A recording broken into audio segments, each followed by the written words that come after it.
We don't need fakes. Don't come to the family meeting. I glanced at Steve instinctively, but he too had an unpleasant smirk. Mandy's real mom was so beautiful, not like this washed-up old lady. When I looked sad, Steve seemed annoyed. You were just a nanny, so you're no longer needed. Thanks for your efforts.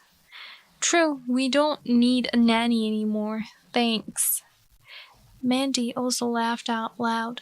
At that moment, something in me snapped. After all, Mandy never really thought of me as her mother. And Steve, he only thought of me as a convenient person to take care of Mandy. Those two are not my family.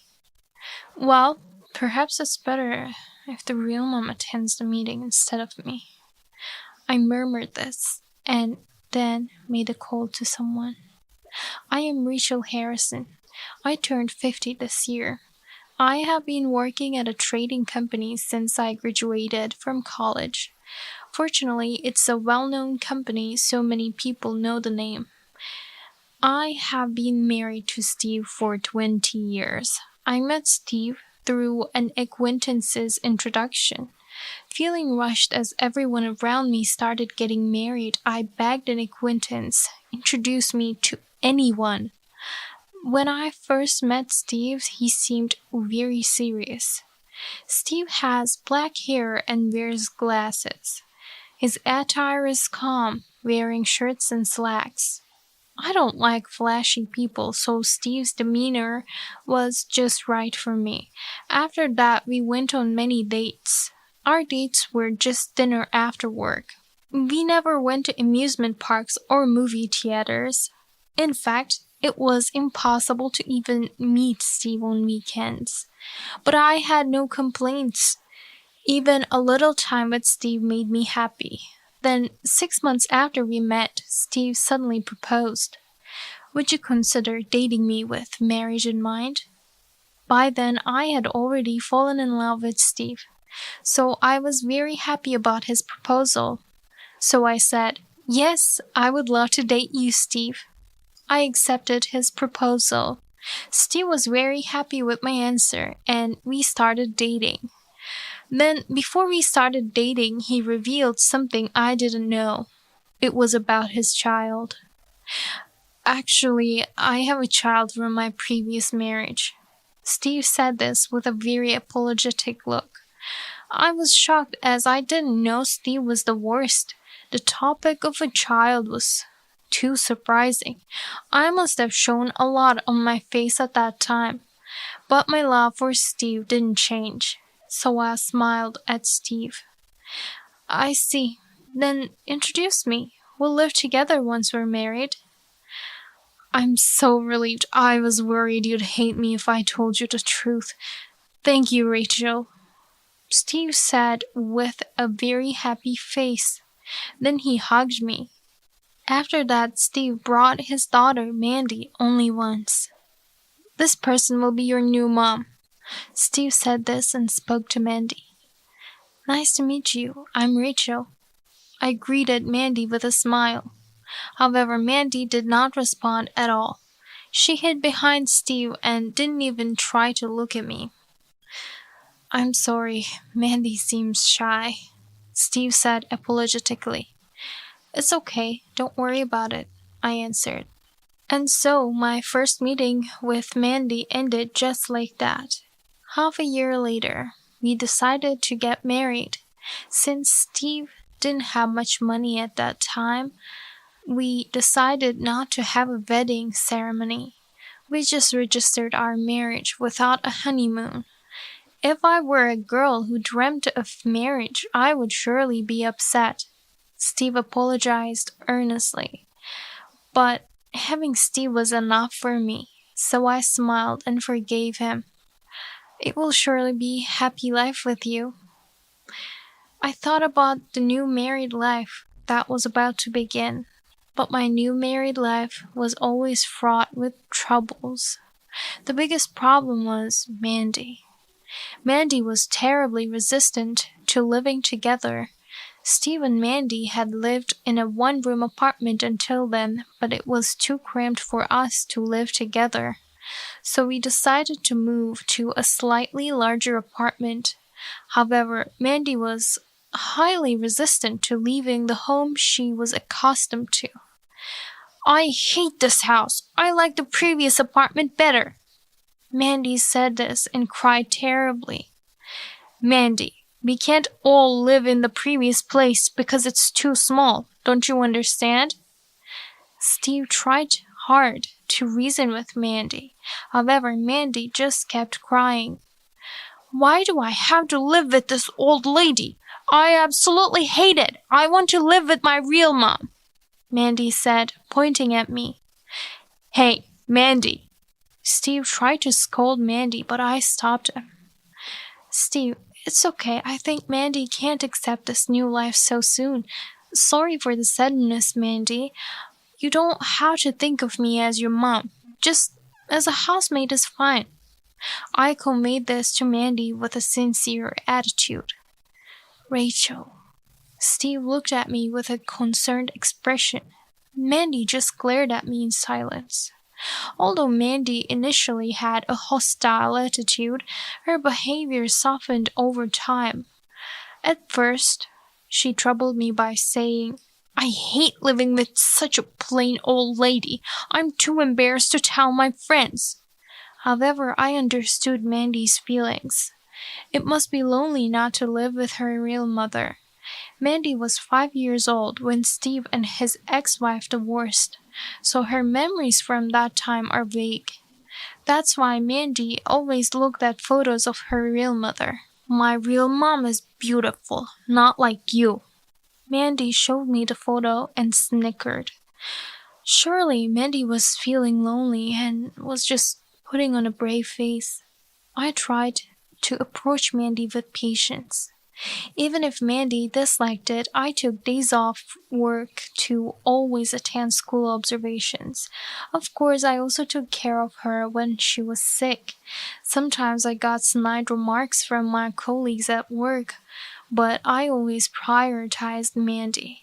To avoid being called plain old lady by Mandy again, I studied fashion magazines.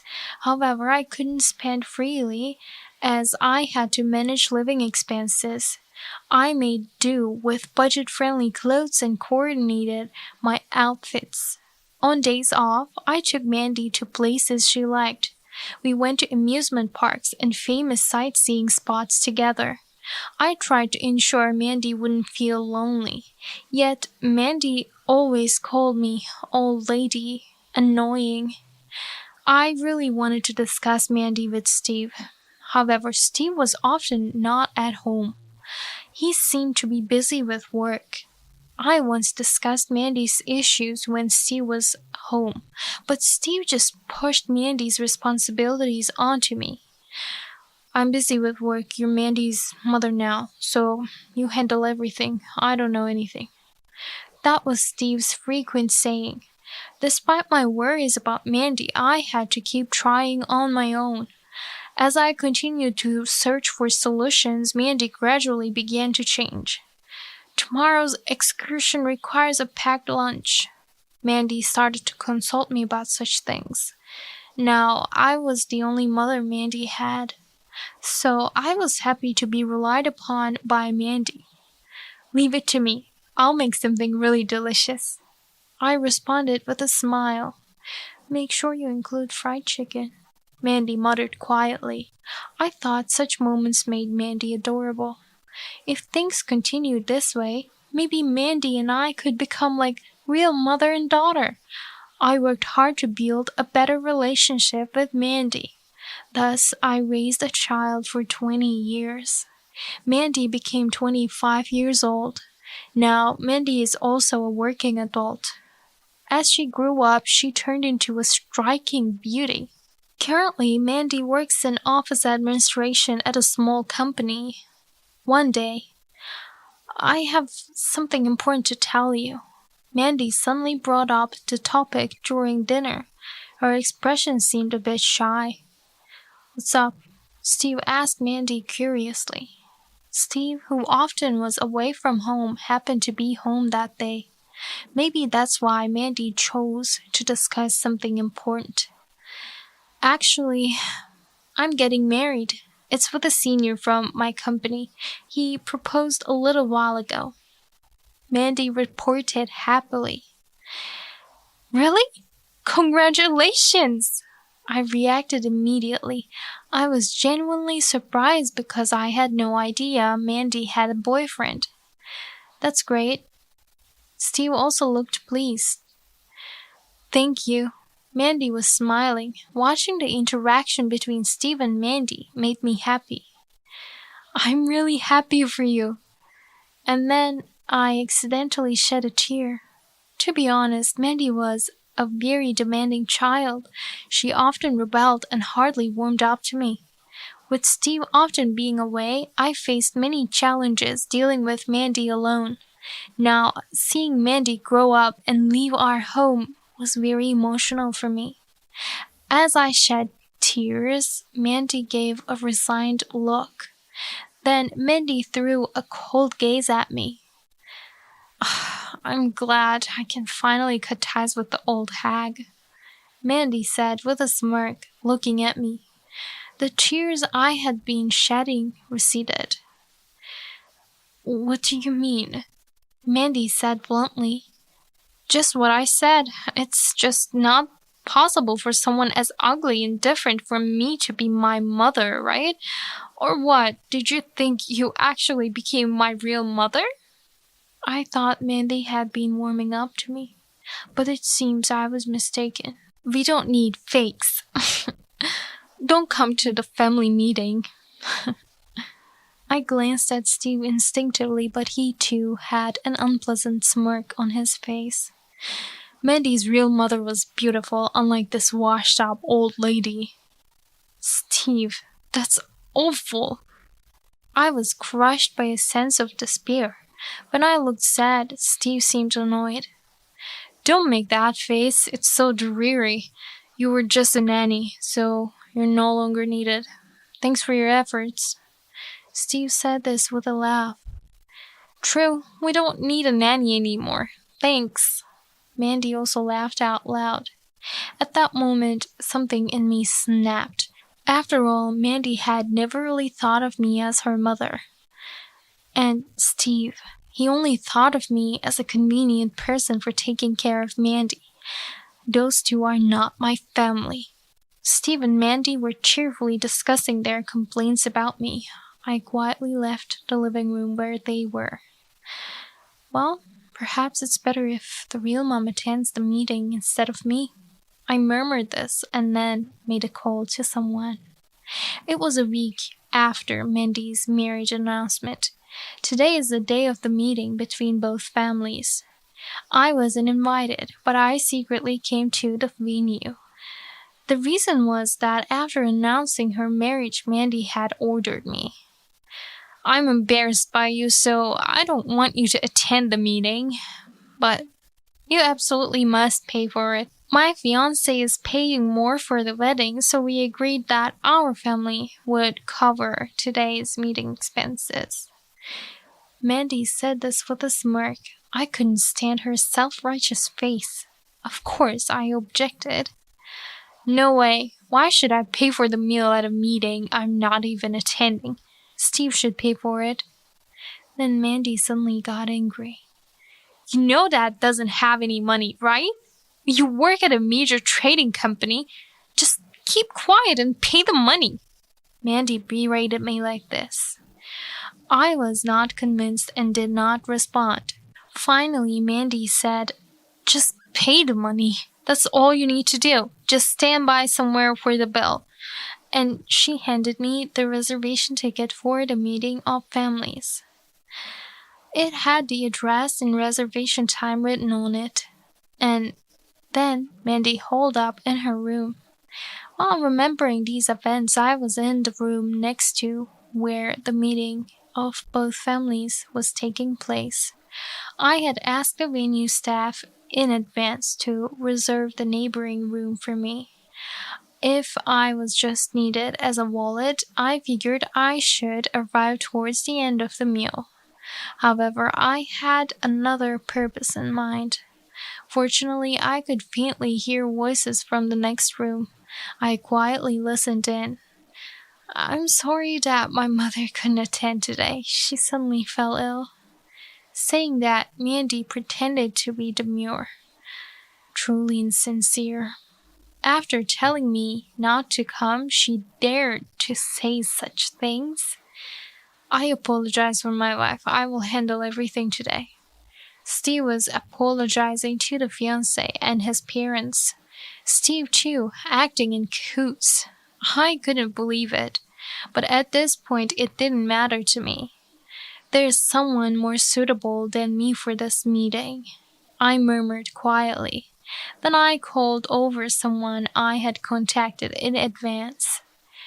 "Please go ahead." That person gave a thumbs up and headed towards the meeting room. "Long time no see, Steve and Mandy." Saying that, Amy, Steve's ex-wife, appeared in the meeting room. "Amy, why are you here?" Steve seemed slightly panicked. The others, not knowing who she was, looked stunned. "I invited her. We don't need fakes, right? I thought it'd be better to bring the real one." Smiling behind Amy, I responded. Amy's contact was easy to find. I knew her face from the photos Mandy had, and by following Steve's social media, it was quite easy to track her down. Originally, I researched her so Mandy could contact her real mother if she wanted. But given the current situation, I hurriedly contacted Amy. Amy was very surprised when I first reached out via social media. Naturally, anyone would be surprised to suddenly hear from their ex's current wife. However, after I explained the situation, she understood and agreed to come to the meeting. As I explained this, Steve's mood plummeted. Why would you do something like this on your own?" Steve glared at me intensely. Amy looks beautiful but very flashy. She's 5 years younger than me but doesn't look her age at all. Her hair is ash pink, and her outfit is youthful, covered in trendy brands. She seems to care a lot about her appearance and looks at least 10 years younger. It's truly a mystery why someone as serious as Steve married her. While everyone else was frozen, only Mandy reacted. "Mom?" Mandy muttered, probably recognizing her from the photos. Then Amy turned around and said to Mandy, "What, can you not call me Mom? I gave birth to you, but hardly raised you. Plus, I heard about it. You've been verbally abusive to your stepmom, right? Someone who can't be grateful to their parents isn't fit for marriage, you know?" Amy looked at Mandy with disdain and spoke. Mandy was shocked to hear this from the mother she had dreamt of. Then Steve, who had been silent until then, shouted, "Just sitting there, saying whatever you want? It's because you didn't raise Mandy properly that this happened, right? Reflect on it a bit." Steve said this, but Amy casually dismissed it. "It's your fault for cheating all the time, right? Weren't you the one who insisted on taking Mandy's custody because you needed an heir? And how many times did I ask to see Mandy, but you ignored me? In the end, Rachel was the one who mostly took care of her, right? You didn't raise her either." Amy shot a cold glance at Steve. "Dad, what do you mean?" Mandy was disturbed by a story she was hearing for the first time. Then Amy sighed heavily and said, "Well, it's fine. I don't need a daughter who takes for granted a mother who tried hard to raise her for 20 years, but your fiancé is going to marry you, right?" Amy chuckled. Mandy was clearly shocked by Amy's words. The fiancé's face also turned pale. The fiancé's parents, seemingly wanting to leave early, were pulling at his sleeve and whispering to him constantly. I don't need Mandy and Steve either. After all, Steve, you're cheating right now, aren't you? I calmly dropped the bombshell. Actually, I hired a private detective to investigate Steve's affairs. The results were damning. According to the private detective, he was dating two girls at the same time, both from his company. As I explained this, showing the results from the detective, Steve's face visibly paled. Well, if you're dating two people at once, you can't really come home, can you? Being popular must be tough. I said this with a smile, and Steve got down on his knees begging. Please, keep this quiet at the company. If this gets out, what will happen to me? Sweat was beading on Steve's forehead. By this time, the fiancé and his parents had already said, "Excuse us," and left the room as if fleeing. The fiancé had a proper demeanor, and he surely wouldn't want to deal with a scandal-ridden partner like Mandy. Wait! Mandy desperately tried to stop her fiancé, rushing out of the room after him. Steve's company is a small IT firm. If the people at his company found out, he would definitely feel uncomfortable.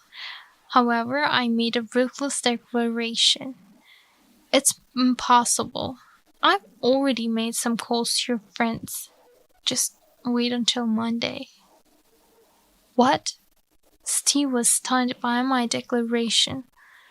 Oh no, scandal on a Monday. That's hilarious. Amy was laughing, holding her stomach. Steve approached me.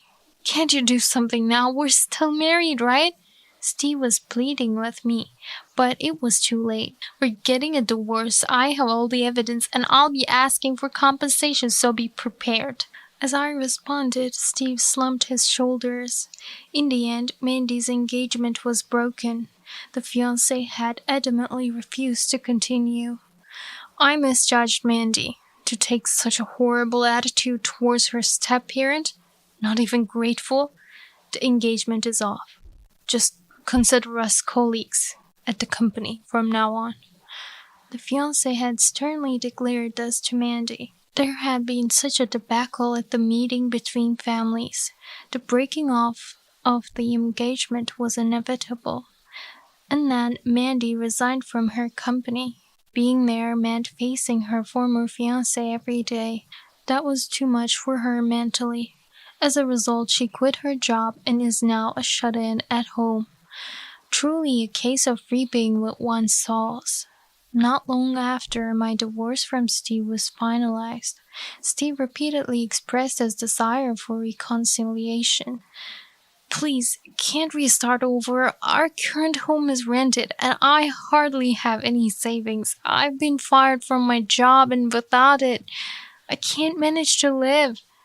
Steve lamented, admitting that he had been fired from his job.